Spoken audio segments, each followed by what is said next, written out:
Tõstamaa käsitöökeskuse nimitoode või tunnustoode on kindlasti meie roositud kindad.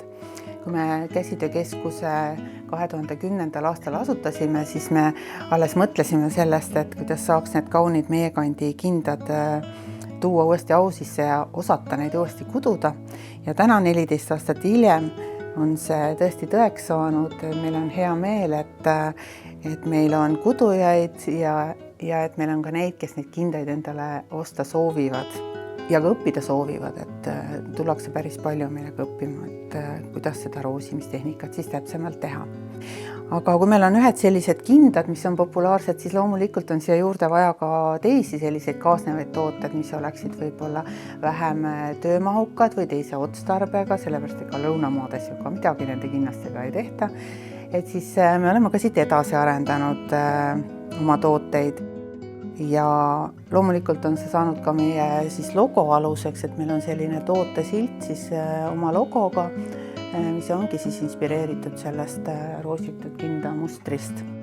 Ja seda me oleme siis kasutanud oma T-särkide peal, seda me oleme kasutanud näiteks lihtsa poekoti peal siin natukene ise dekoreerinud. Kuna meil on kudumis õpitoad, et siis meil on vardaotsad väga vajalikud, et ka siis sellised nahast vardaotsad enda logoga. Roositud kindad on selline peentehnika, et siin küsitakse tihtipeale, et kas nad on masinaga kootud, et nad on käsitsi kootud ja kudumise ajal siis tõstetakse roosimise lõnga töö ette, töö taha ja sellisel viisil moodustub see muster. Ja nad on hästi iseloomulikud mustrid ka, et see siin on siis veskitiivuline muster ja siis on olemas kassikäpa muster, mis on siin mütside peal. Just need me oleme siis võtnud aluseks, et teha oma väiksemaid tooteid. Ja üks iseloomulik joon on veel, et enamasti need mustrid on siis sellised roosa, punase, lilla värvilised, et sellised tõeliselt ergud. Me oleme võtnud selle suuna, et oleme hästi kohalikud ja toetume kohalikele juurtele. Et Tõstamaa kandis on savi kaevandatud ja sellest tehtud siis telliseid, millest on ehitatud omakorda hooneid.